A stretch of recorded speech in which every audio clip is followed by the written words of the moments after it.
Sehr geehrte Damen und Herren, liebe Kunstfreunde, Dear ladies and gentlemen, dear friends of the arts, the months of the pandemic have brought heavy burdens, especially for the art, culture, and museum scene.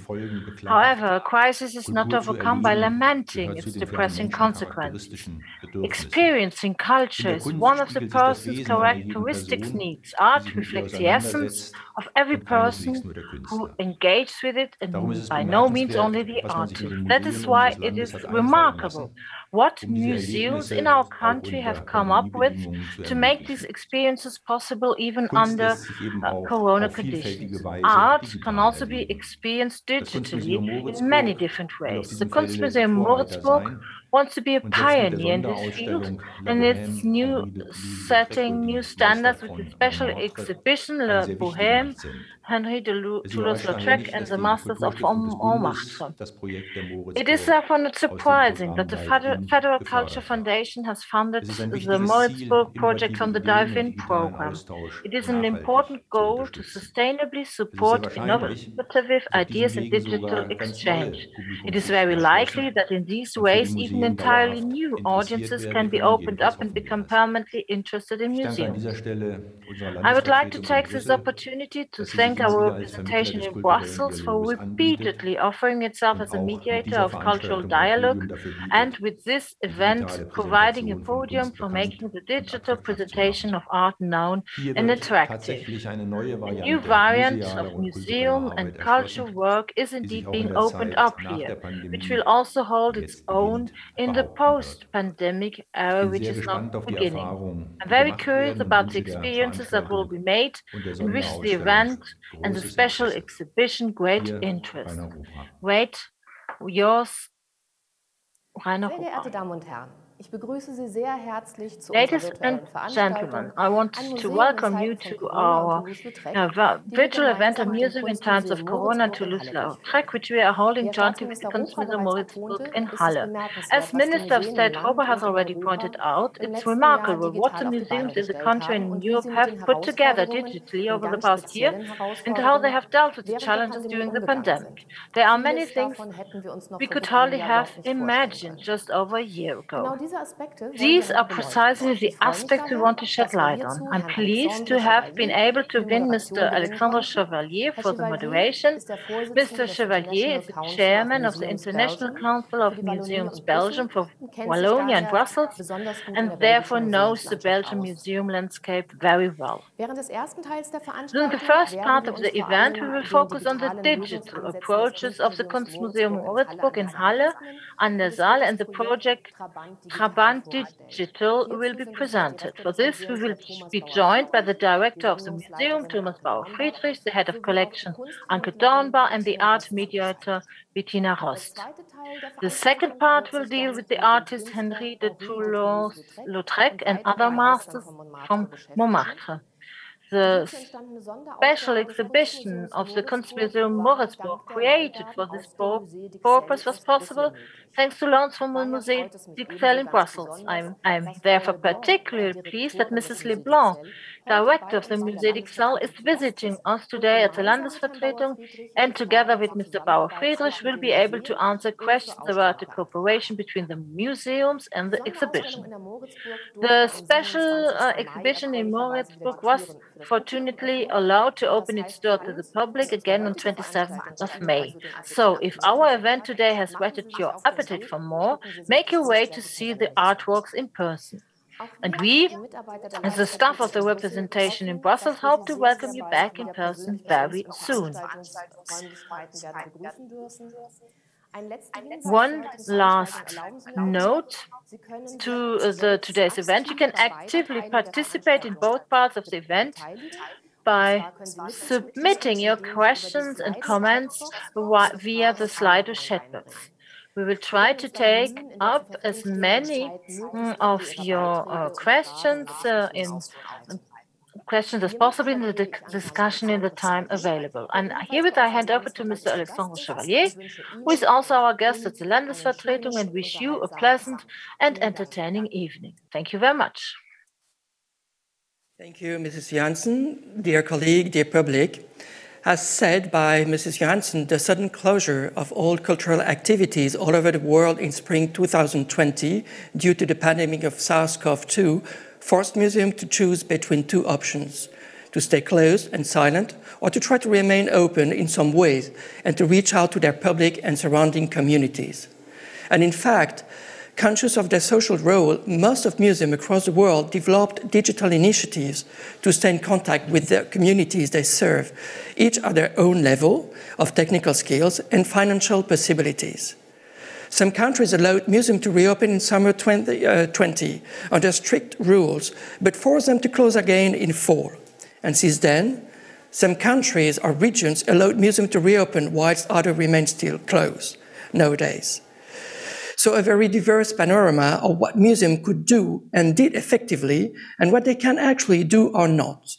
We will probably mention during this meeting what were and are the current situation in both Germany and in particular in Saxe-Anhalt and in Belgium.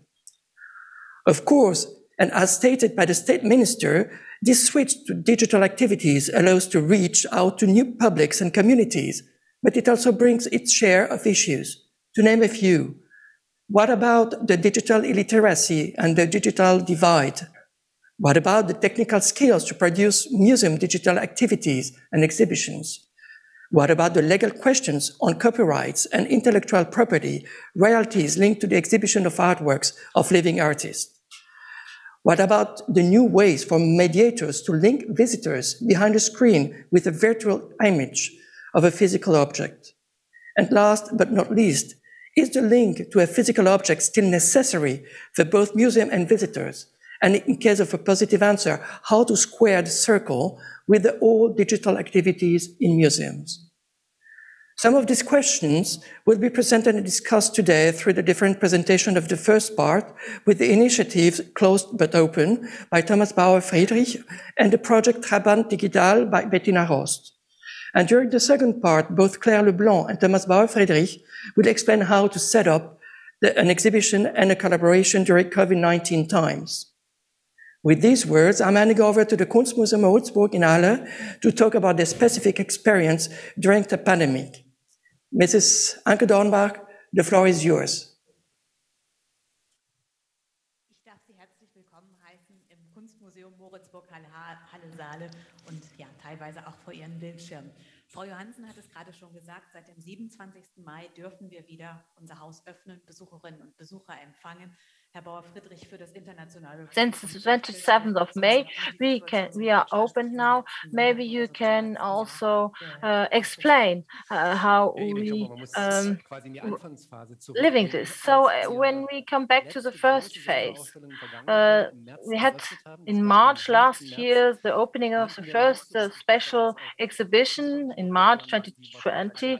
We couldn't imagine what we had to live. We were quite naive. 1 week later, the museum closed for 3 months. So we closed afterwards, after the first lockdown. And then we opened until October 2020. And the 1st November 2020, we were closed for 7 months until May 27th. So the exhibition we opened in March 2020 was about Karl Lagerfeld. There were a lot of people with good feedback, and after 6 days we had to close. So what did happen to us, and what did happen to the museum? I think for all the colleagues of our museum, we have a lot of adrenaline, which is coming in our veins with such an exhibition about Lagerfeld 1 year after his death, and we were very happy to open. And 1 week later, we had to close. 6 days after opening, we had to close, as I said. And at the first day, we continue to communicate with the museum. We had to close. This was a very bad news, but the good news was that we had wanted to stay in contact with all the different public groups, and so we wanted to present digital presentations of the exhibition. There was still hope that we could reopen very fast. And a lot of project was the initiative closed but open. And what about this? So the first day we closed, we thought about it. What can we do to keep contact with our public? And so we needed a lot of organization, but we also we had to work without people, because I was alone here. Everyone was in home office, so we had to organize the communication between us. And so we had the closed but open. It was Mrs. Greiner, our communication responsible, and she had the idea. And there were a lot of feedback, and so we had the hashtag closed but open, which was used internationally. So we were closed but open. We had a lot of digital projects with little video clips and proposals for homeschooling for children. They could do something also at home to be in link with the museum. So a lot of content we proposed every day, every single day. Mrs. Rost, she is responsible for communication, so she was also forced to close. And so what was this situation for you? It was really a shock for all of us. We had a full calendar with different organizations and events, and we had to stay at home, and we had to reflect how we can keep in contact with our public. And so it started with different questions and projects we looked at, and the link with the exhibition. We thought, how can we bring the museum to everyone at home? We had a special exhibition about Karl Lagerfeld, and so we started with little video clips I made at my home. We had the exhibition Dorothea Brühl about jewelries, how we can create offers to keep in contact. And so it was also very important for us that the contents are very important in our presentation. It was not about producing some YouTube videos, what is art at home. No, it was always linked to our museum. Then we had the idea to tell the story of our house with Moritzburg. So the story. We had some animes we created at house. My children gave up a lot of their toys, and so we could work with the little figures from their toys. And so we had to present a script, to write texts, to exchange with colleagues what is important, what is relevant, what do we have to present in our video clips. And so we really had to film, to double the voices. And so a lot of challenges, and I think we mastered it very well. And I wasn't sure that I could do it, but it was quite a success. With the first little steps, we continued to present creative content, video clips, and we also had digital workshops this year in the last holidays, we had workshops about digital creation, and we also have different offers for now the holidays. And so we really had a contact with the social medias, with our public, and we could do something together. So these are some of the elements we did with our public. We had also different trainings and workshops and other elements we could also highlight when normally we don't have the time for such things. We had new events we had to plan to organize different things, and we cannot forget that we also planned the digital tours in our museum for all the visitors who stayed at home, but also for the schools, for the classes, so workshops for school classes. So these are different elements, but just a part of it. And maybe for us, it was a big advantage that we could still work. We are employed by the foundations, and we could stay at work, but other artists and other performance artists had to stay at home without any salary. Thank you, Mr. Bauer Friedrich. So after opening in the summer, we had a new lockdown. Were we better prepared? Yeah, we had a lot of structure. We already worked with in the first lockdown with the big foundations. We had 160 employees with all the digital communication methods. Everyone could work in home office. So it was always vary from one day to the another, and so everything was planned in advance, and we were prepared. And we also had the experience of the first lockdown by knowing that we couldn't foresee the end. At the 1st of November, no one expected that we would be closed more than 6 months, that it will be longer than the first lockdown. So we had a good preparation, but we learned also from the first lockdown that with our ambition to do something and to do a lot of communication, that we had not to be more aware with our ambition, but a bit more aware with our means. So this is very important, and I think this will also be the perspective that now we can look back at the pandemic. But we had a lot of offer which had been created in a very short time, but what will be continuing. I think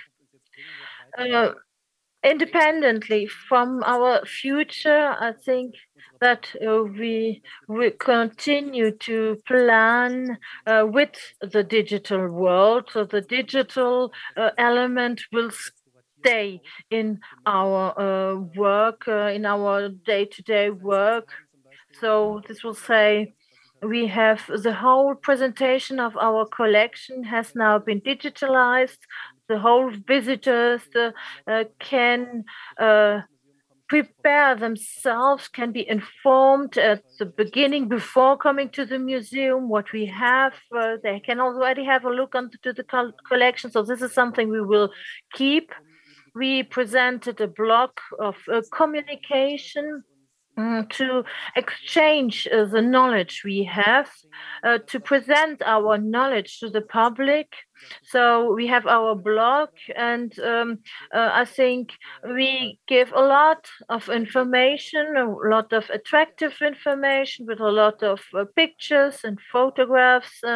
And so we have always new contents, and everything we presented on a digital level will continue, but maybe on a little bit less. Mrs. Rost, you had the project Dive In, which is also promoted by the foundation of the government. What about this project? Yeah, the project Dive In, especially is to reinforce the digital content, to continue and to start with this. We had 10 million euro in this amount in general, and with Trabant Digital, we were some of the candidates which had been selected from more than 100 candidates. So the different experiences we made will be made on the digital level. We want to keep the link to our content, and we really want to present a possibility to present our art of works and other possibilities, other elements we don't have in our museums. We want to have a contact to new groups in our project Trabant Digital, Trabant Digital.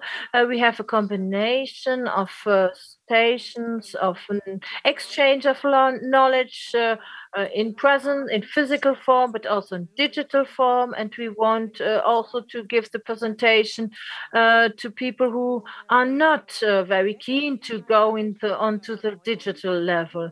So we have the access to different rooms here in the museum, but we also have our link to the outside. We have our car, the Trabant, which will ride in the different regions. And this is also a station of exchange of knowledge. We'll have the different displays, and the people can be invited to learn more about our art.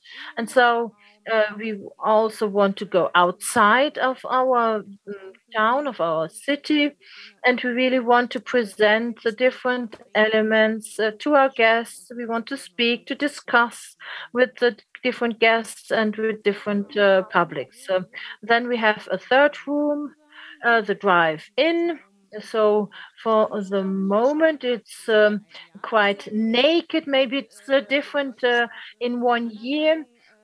But we will have analog stations with the different possibilities to have a seat and to be creative themselves and to reflect about the art they have seen, to discuss with the people. And these are the different possibilities we've foreseen for this project. So this is a very particular aspect of the project, and I think it is very important to have a link with people outside the museum, the public you are speaking about. You are speaking about the focus group. What's about this? Where do they come from? What are you doing with these people in the focus group? A focus group is discussion group with a moderator, and it's very interesting that with partners here in Halle, with the different associations and of social organization, we have the associations of blind people and other partners which helped us to find our focus group. So these are people with different backgrounds, different ages, and with a handicap or not. And these people from the age of 16 to 83 years old, people, there are one university professor, another, other peoples, and so all people who are interested in our content, and these focus group has to help us to have a look on our contents, but not with the eye of a museum. And so they have to be experts of themselves and to bring in their own wishes.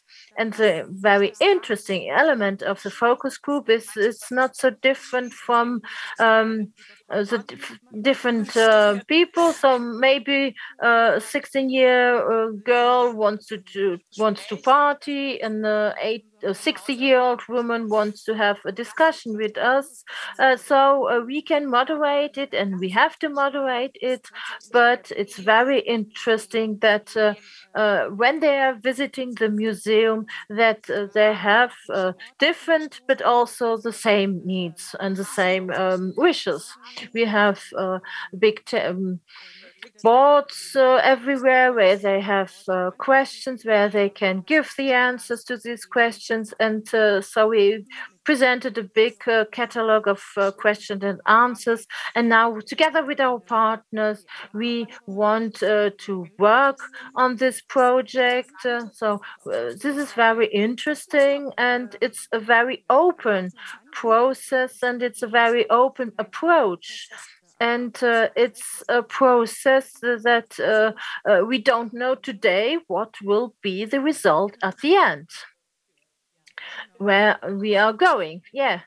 But so you are working with the focus group, and during the pandemic, it was quite difficult. So we had different visitors here in the museum, but maybe you can also say something about the conditions. So yes, the beginning wasn't so easy because we had people from different backgrounds to invite them to a first round. We had first digital conference online, and then my colleague and myself, we had the visit with one member of the focus group here in the museum. We presented the content, we visited the different rooms, and we spoke about their needs. Last question for myself. Maybe there are different questions, but when is the end of the project?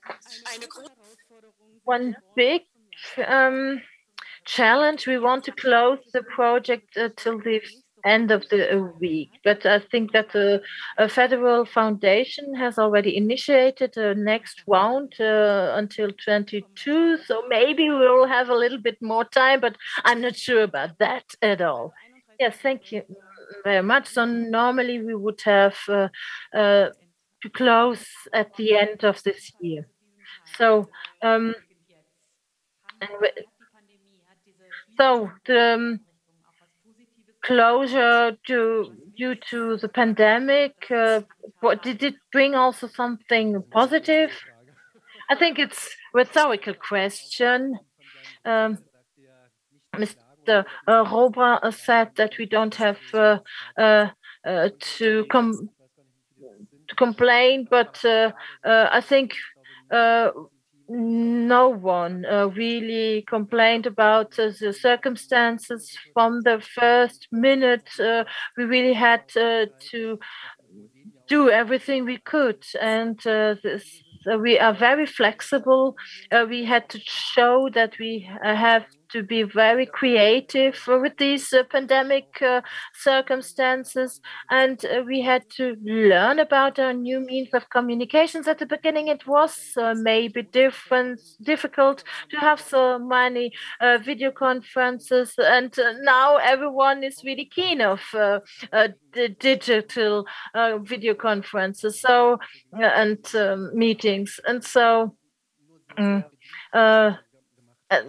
Before Corona, no one would expect that it could go like that. Now we have a normal level of work, and we really want to keep it like that. We are now concerning digitalization and communication. We really made a big step forward. We have 2 questions from the public. first question to Mrs. Rost, the age group of Trabant Digital. Yes, the project Trabant Digital is for everyone.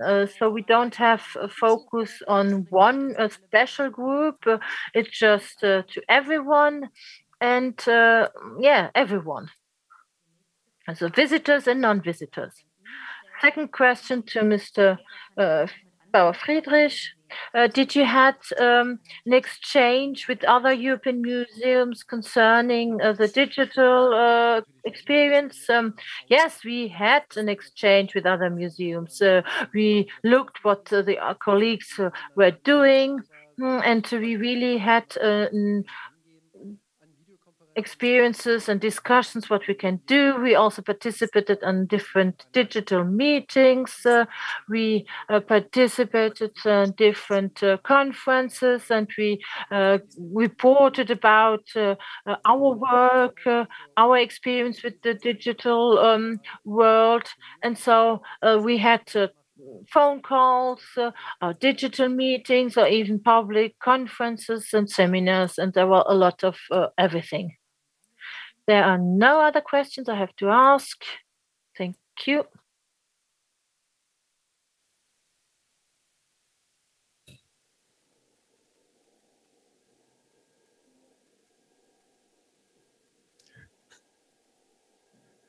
Wir plaudern auch sonst noch etwas weiter.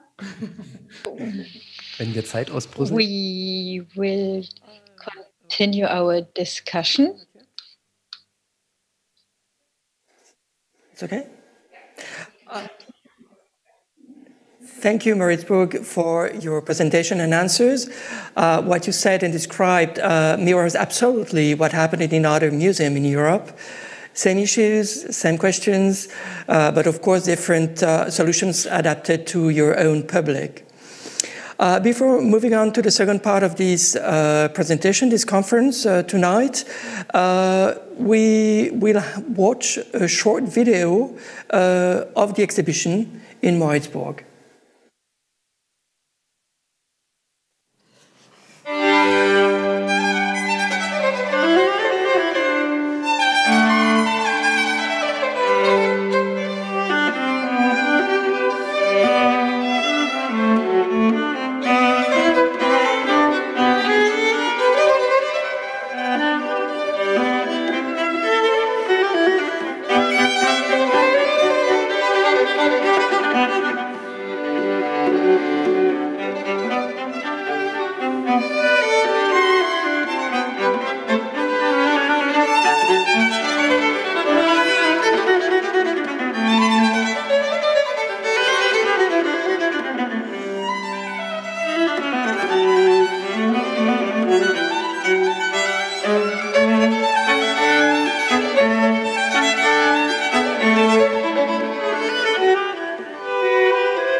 fascinating exhibition. We just hope to be able to travel to Germany this summer without too much hassle or problems to visit and know your museum in Moritzburg. I must confess I don't know Moritzburg at all, the Halle, nor the region, unfortunately.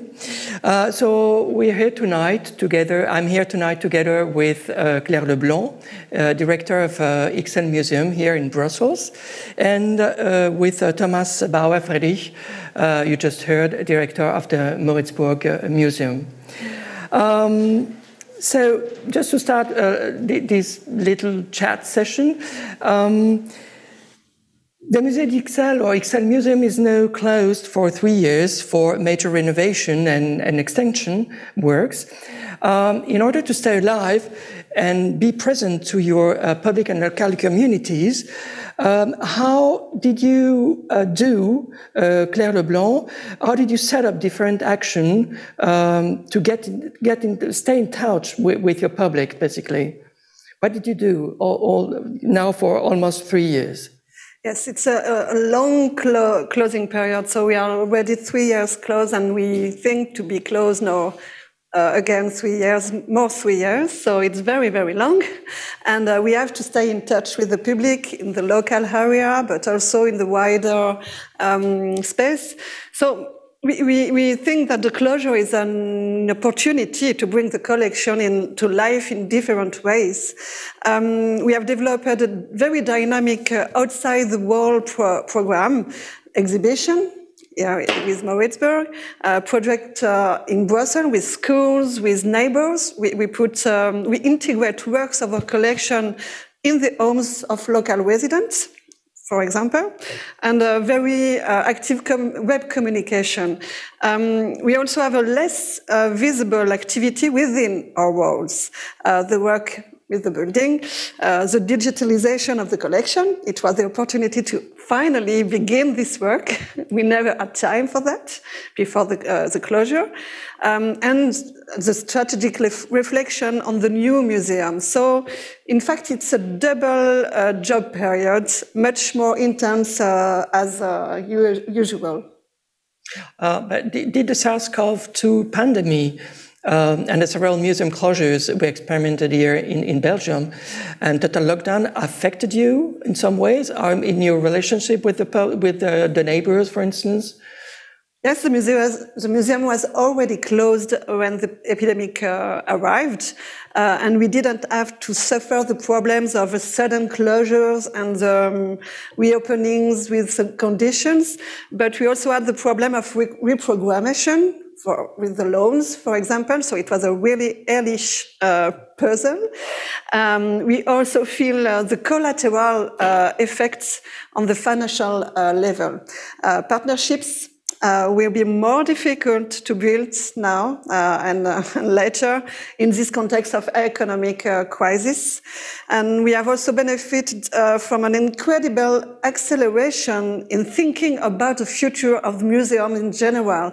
We were already in our small world, Musée d'Ixelles, thinking about the future, but the pandemic situation is an opportunity to think with other museums about the place of museum in society, the role of the artists, the role of the digital in museums, and for this, the crisis has been a kind of chance.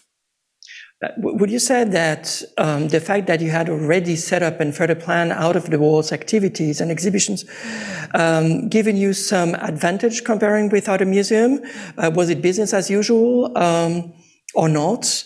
Had you some advantage against your dear colleagues? You mean change something, or?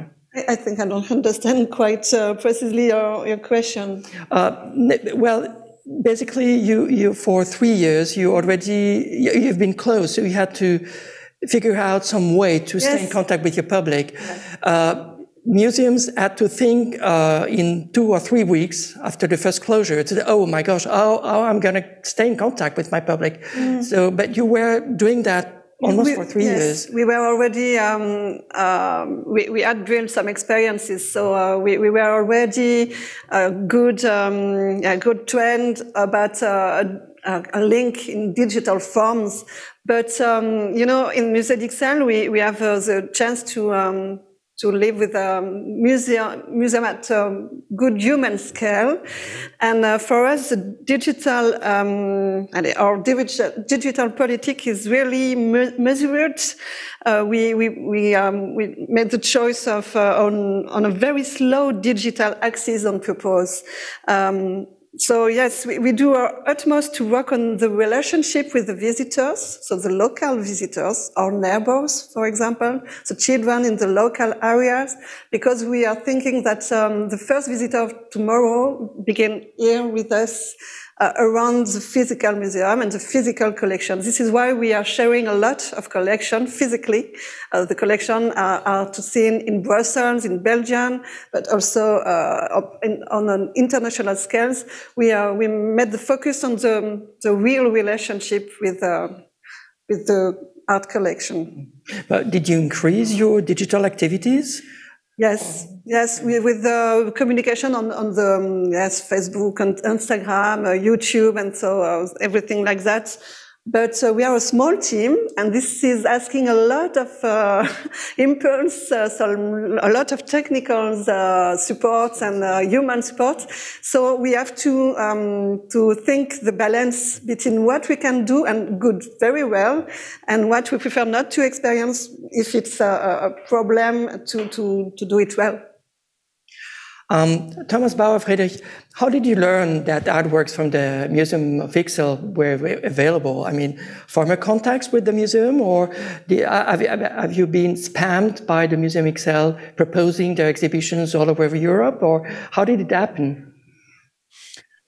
In fact, it goes back to 2018, because in that time we prepared another exhibition, a huge presentation or reconstruction of our former first modern art collection, which we lost in 1937.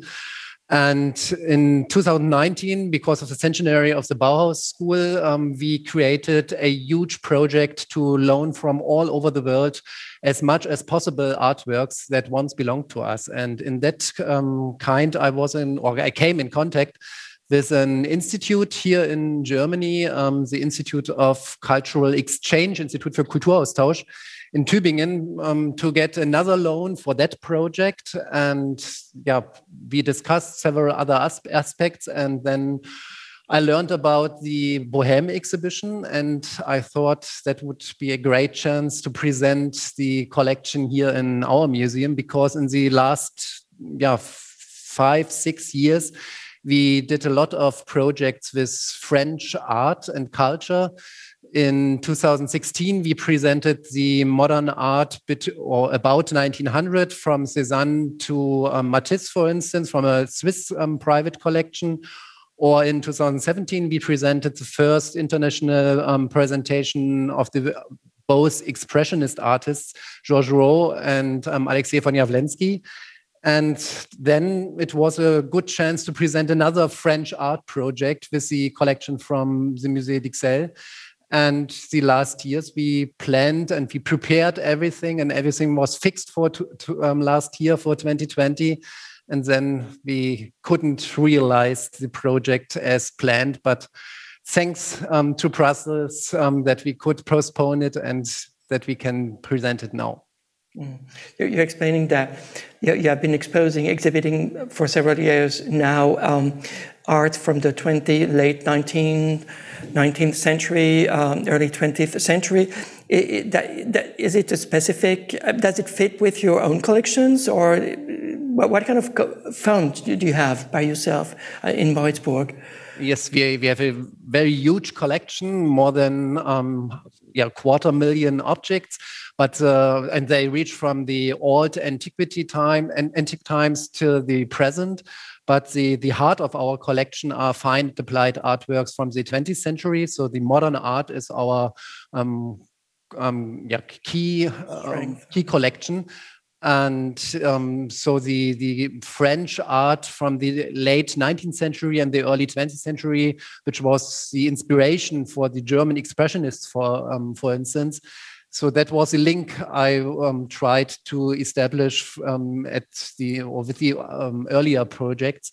And at the moment we are doing the same. We make the link between the own collection. We have a wonderful painting by Gustav Klimt here in our own collection. So the Austrian Art Nouveau painter is in our collection. And in the upper floor there we have the French artist from the same time. Claire Leblanc, what is special about the selection of artworks that has been sent out on a tour, on a European tour? So in this project, we choose to show one of the treasures of the collection. It's about the collection of posters, original posters of the Belle Époque. So here in the show in Moritzburg, it's about the complete collection of Toulouse-Lautrec, the original poster of Toulouse-Lautrec, and more some of contemporary artists in the poster art.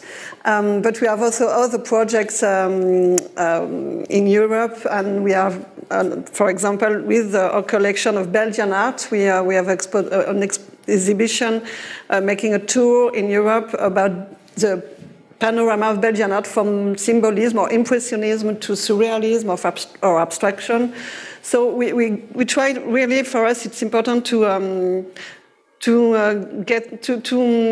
maintain the link between publics and collection, to get to keep an activity, a scientific activity, because each project have some scientific aspects that we get for benefit for the future of the museum.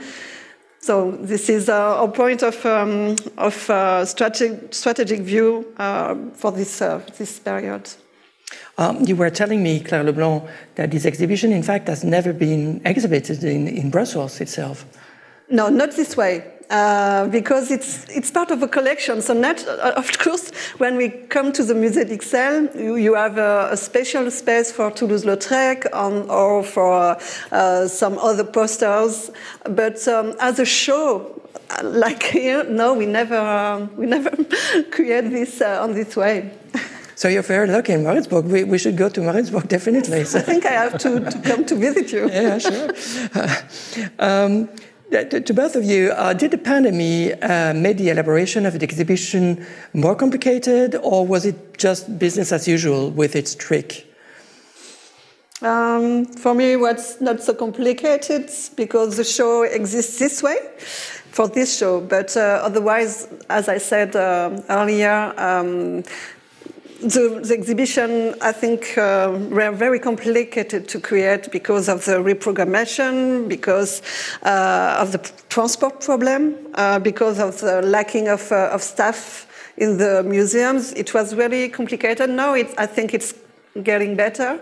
But I think for the future, we must consider a new exhibition economy. More around shared and mutualized organization.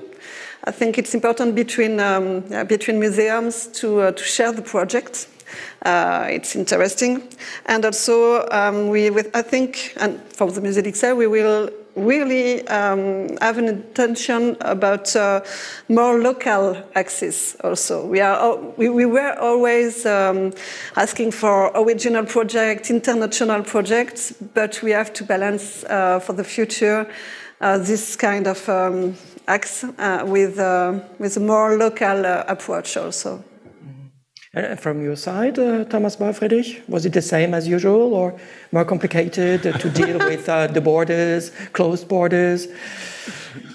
No business as usual, just the opposite. The exhibition had a fixed itinerary, so since 2018 it's on tour in Europe, and we were planned to present the exhibition last summer. So, or no, not last summer, last autumn and winter. And as I said, we had to close for the first time in spring last year, and the just opened exhibition about the photographs by Karl Lagerfeld. We had firstly to stop, and then I had to think about the new arrangements of all exhibitions that were planned. And it was a very huge project, this Lagerfeld presentation. And I couldn't say, okay, we are closed now and we will demolish everything and put down and bring it back to the lender, to the owner. So we had to make new discussions and new plans. And it was very difficult to fix new dates for all the projects that were planned. In fact, all the projects that were planned for the spring of this year, I had to rearrange, and now all the projects we planned for this spring, we postponed to next year, to 2022. And it was quite difficult to find a new period when we could present the presentation, the Bohème collection, here in Halle. There was some time I feared we cannot present the presentation, but thanks to Claire Leblanc, to Brussels, it was possible at the end. And so I'm very happy that we can present it now, but we started, or we wanted to start, with public audience at the 1st of May. And at the 1st of May, we still were closed. So in the first weeks, we started just digital. We made a virtual presentation or exhibition tour through the museum halls. And the first 3 or 3.5 weeks, the audience could only see the exhibition through the internet. And as you have heard, just since the 27th of May, the public can see the exhibition here in the museum. And will it last the same period as initially planned, or it will be shorter because the exhibition has to go elsewhere? Unfortunately, we cannot present it longer. I could present it longer, but the next project we are preparing at the moment, and we are preparing for 5 years already, is in its starting points to install everything. And it will be a very, very huge project. A huge retrospective exhibition about a German or East German painter. So we have a long period of reorganization and new architecture we will build. So the presentation, the exhibition will end at the planned date at the 8th of August. Wow, so we definitely have to rush to Halle. Yes. to see the exhibition. Yeah, it's not long. I mean, okay, well. Can you, together with the La Bohème exhibition, there are two accompanying exhibitions, but it's the same exhibition. I mean, it's a whole, but you have added more content from the La Bohème exhibition from Ixelles. So can you tell us a little bit, first, why? And second, can you tell us a little bit more about this exhibition? We saw a little bit, we watched a little bit during with the video, but... Yes, maybe you was wondering what you are seeing there. There are other prints that are not Toulouse-Lautrec or other French artists, and there you have seen artworks, applied artworks. Yes, when we started, or when I knew that we can present the collection here in our museum, at the same time, a colleague of mine, the head of the graphic arts collection, she discovered a collection, or a part of the collection of Japanese woodcut printings. And it was a discovery of a part of our collection that we did not know that we have it. And it was just the right time that we found it, because the Japanese woodcuts are exactly that what artists like Toulouse-Lautrec or all his companions inspired. And it was a time in the late 19th century when the borders of Japan get open and the art from Japan came to Europe in France at the international fairs or in the galleries. People could find these artworks, especially these great wood prints. And we made a huge restoration project and a exploration project, because no one here on my team is a specialist for Japanese art. And we found a specialist for that special kind of art. And he described all the prints and he brought it in the right order.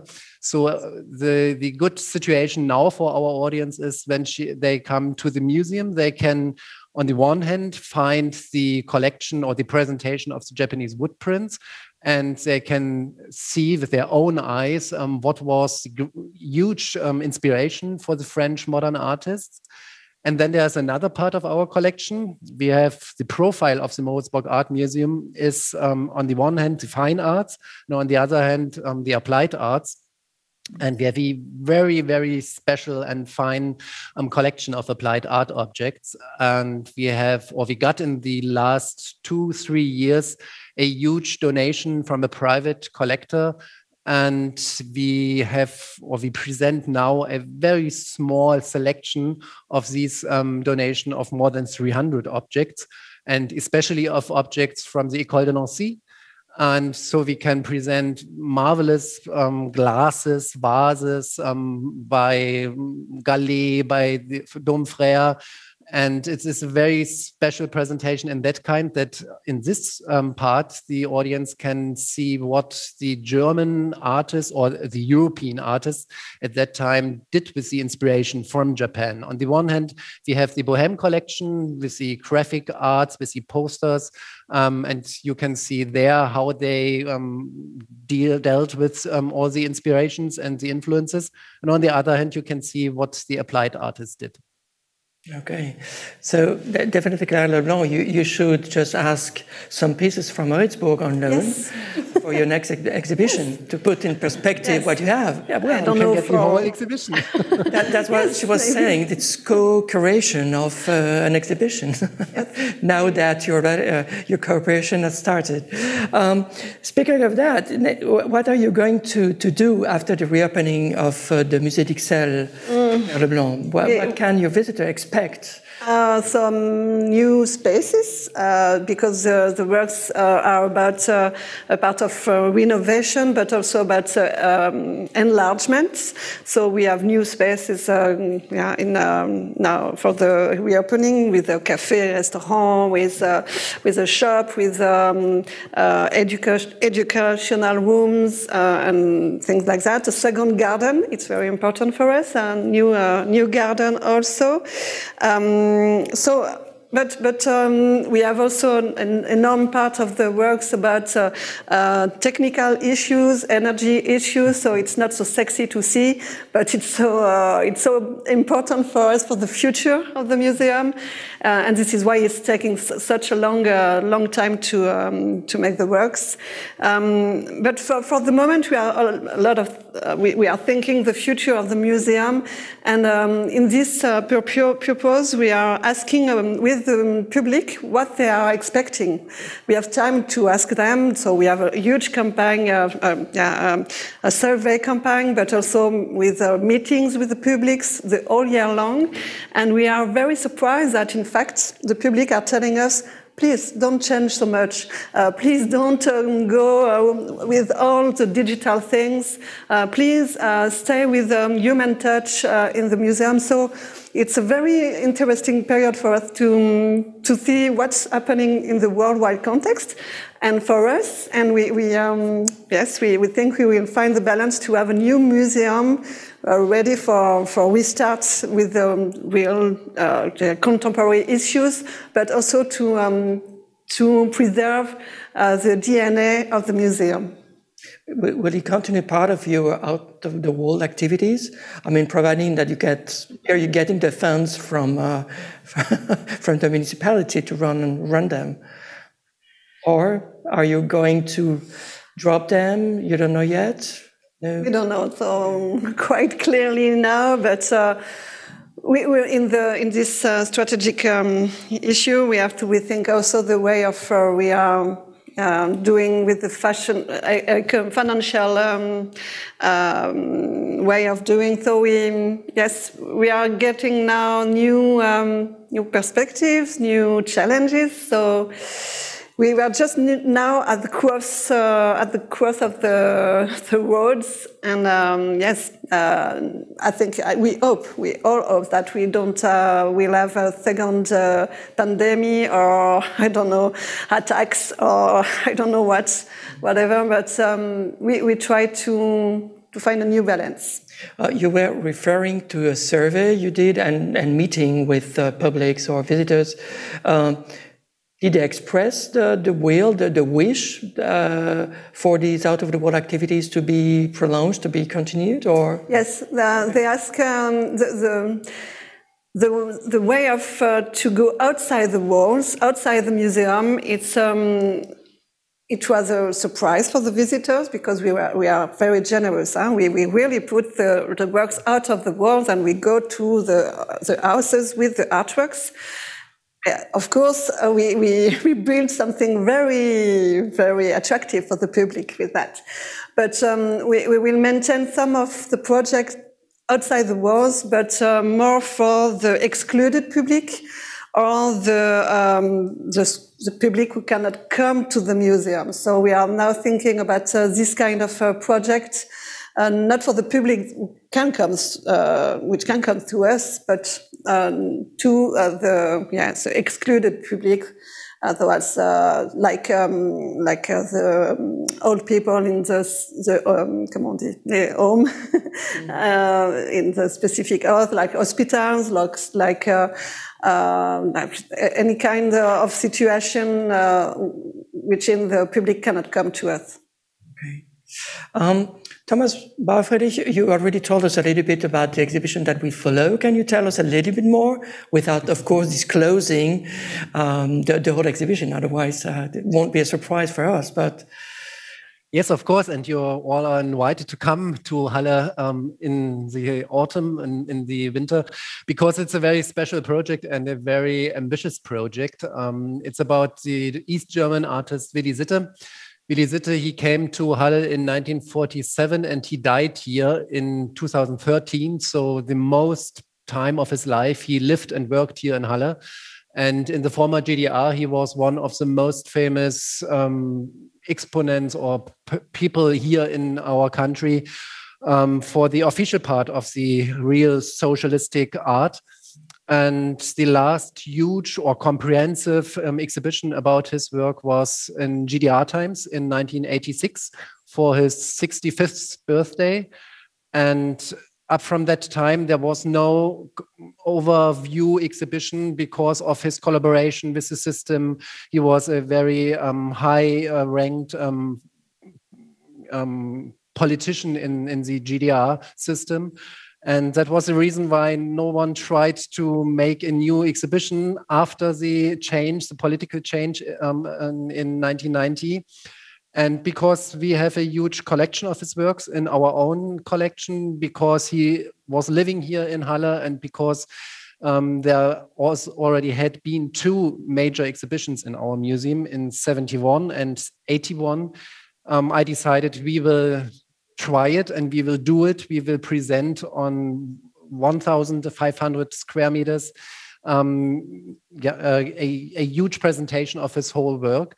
And it's the first time that the audience can discover the work. The old people, the old audience, they knew the works or a part of the works. The younger audience in East Germany as well as in Western Germany and Western Europe, I think, they only know a bit of his work. So I think it will be a great challenge for us. It will be very controversial to discuss this work and this life, but I'm very happy that we can do this. And that's the reason why we can't present Bohème longer than to the beginning of August, because we have this huge change of exhibition.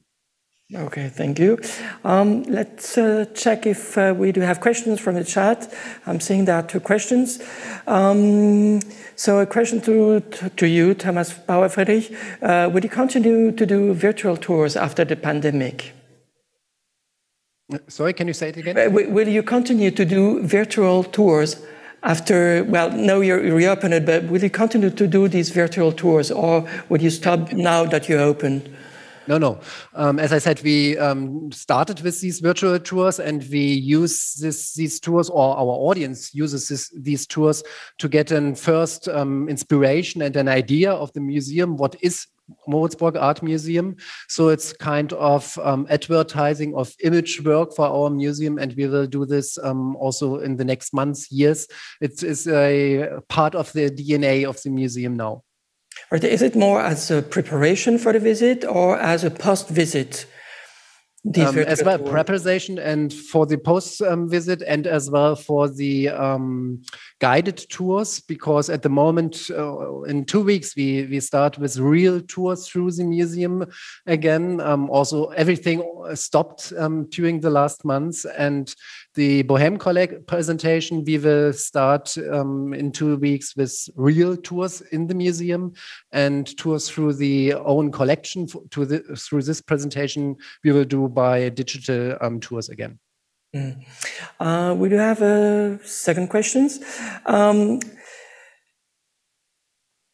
The person says, if I understand it correctly, the museum are not facing existential problems despite Corona. Is that correct? I may answer, but I prefer you to answer first. I think no. The museum are facing existential problems despite Corona. Existential problems. We saw since 1 year of 15 months.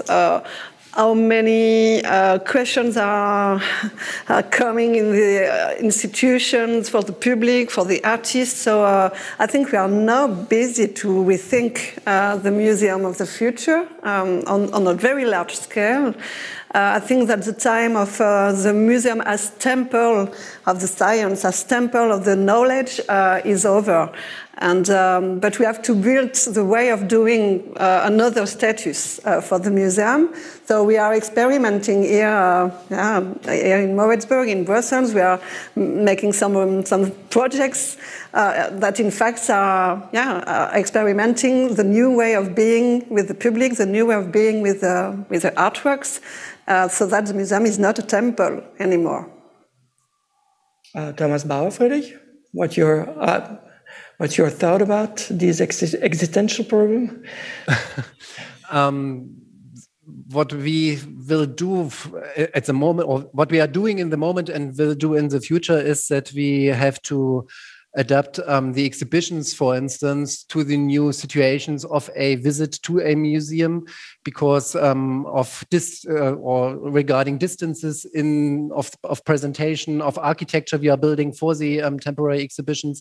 These kinds of experience we have to deal with, and we think about, or we try to find ways how we can present, or how we can communicate with our audience in pandemic times, and how to realize all the hygiene aspects and everything like that. So that is very difficult for us to deal with, because we don't know what will be in the next months, what will be in at the end of the year. So it's very, we have to be very flexible, but I think in the last months we learned so much that we will deal also with that. And the huge, or the very comfortable situation for us is that we are in a state-financed foundation, and that we don't have these huge problems with finances and like that. So we can realize such a huge project with this, how like the project with Willi Sitte. I think that's not the same for every museum in our country and in Europe. No, that's absolutely correct. To add a few words about that, it depends definitely about the way the museum, who owns the museum. Is it, as you said, state-funded? Is it a municipality? Is it a private one? Is it a non-for-profit organization? So there are definitely very different situations. There are also the business model of the museum itself. I don't like to use this word, but it's definitely that, in the sense that some museums targeted specifically the tourists. There are tourist attractions in the good sense of the word. Don't get me wrong, but we can see that, for instance, in Brussels, that's the Museum Magritte lost almost all its public.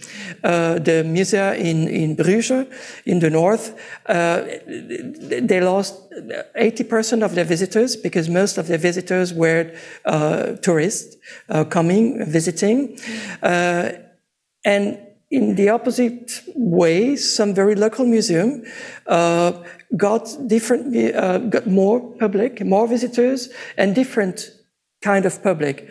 We never visited a museum before. So situations are really mixed. But in all, no, museum definitely lost a lot of money during the closures and the lockdowns, and even when they reopened it, actually, the amount, the quantity, the amount, or the number of visitors allowed within a given space is restricted. So a lot of museums, I work for the Museum of Natural Sciences here in Brussels. It's a big attraction for grandparents and children and so on. They just could accept half of the public they could accept normally. So even if they were fully booked during vacations, they lost money. So in some way, that's an issue. And then there is what you said, both Claire Leblanc and you, Thomas Bauer. Definitely the public, we got new ways of approaching the public through digitization, outside, go toward the people. And even if people need the physical contact with the object, basically, something happened there, and we cannot now go back to what was the situation 1.5 years ago, definitely. So, of course, we're not facing, some museums are facing existential problem because some museums are definitely closed because they went broke. But for most museums that are currently funded by the state, the big question is how now to run the museum, and with whom, and how to approach how to get the visitors, how to hold these visitors and make these visitors come again to the museum, which is not really easy. So it's uncertain times, interesting, but very uncertain. And well, that's what I could say about it, at least from the Belgian perspective. I'm pretty sure, though, that in Germany it's the same. So do we have more questions? I don't see any more questions coming up. So, dear Claire Leblanc, dear Thomas Bauer-Friedrich, dear colleagues from the Moritzburg Museum, again, I thank you very much for your participation and being with us tonight. Dear auditors and participants, thank you also very much for being with us this evening. Last but not least, thank you very much to the whole team of the Saxe-Anhalt representation here in Brussels, who made this session and this evening possible to all of us. Thank you very much. Have a nice evening. Ich wünsche Ihnen einen schönen Abend. Das muss ich noch. Ja. And you all are invited to come to Halle and to see the great Bohème collection here in Halle.